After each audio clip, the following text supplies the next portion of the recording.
Hi అండి.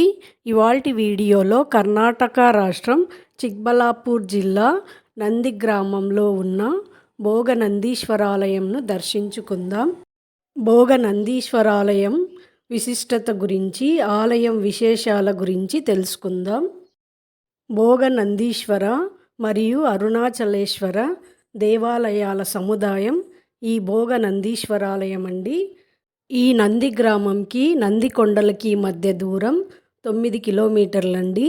ఈ నంది హిల్స్ని నంది దుర్గ అని కూడా పిలుస్తారు. ఈ నంది కొండలు నంది ఆకారంలో ఉంటాయండి, అందుకే వీటిని నంది కొండలు అని అంటారు. ఈ భోగ నందీశ్వరాలయము కర్ణాటకలోని పురాతన ఆలయాలలో ఒకటిగా గుర్తించబడినదండి. ఇది క్రీస్తు శకం 9వ శతాబ్దానికి చెందిన ఆలయము. ఇక్కడ శివుడు ప్రధాన దేవుడుగా కొలువై ఉన్నాడు. ఆలయం ఉత్తర మందిరము భోగనందీశ్వరునికి, దక్షిణ మందిరము అరుణాచలేశ్వరునికి అంకితం చేయబడినదండి. ఇక్కడ రాతిపై చెక్కబడిన శిల్పాలు చాలా అద్భుతంగా ఉంటాయి. ఇక్కడ గిరిజాంబ మందిరము, పార్వతీదేవి మందిరం కూడా ఉన్నాయి.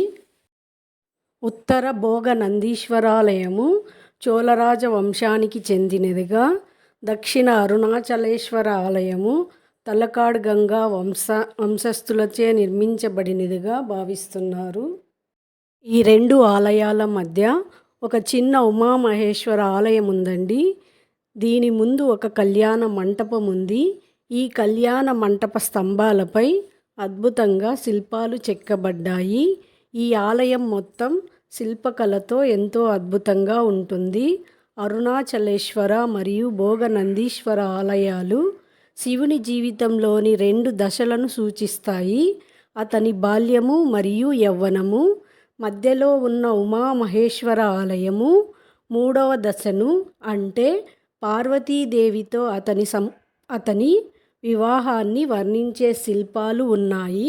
ఈ ఆలయాన్ని క్రీస్తు శకం 9వ శతాబ్దంలో నోలంబా వంశానికి చెందిన రాజులు నిర్మించారు. ఇక్కడ రాతి స్తంభాలపై దేవతా విగ్రహాలు, పౌరాణిక పురుషులు, అనేక జంతువులు, పక్షులను అందంగా చెక్కబడ్డాయి. మీకు ఈ వీడియో నచ్చినట్లయితే లైక్ చేయండి, షేర్ చేయండి, subscribe to my channel. Please support my channel. Thank you.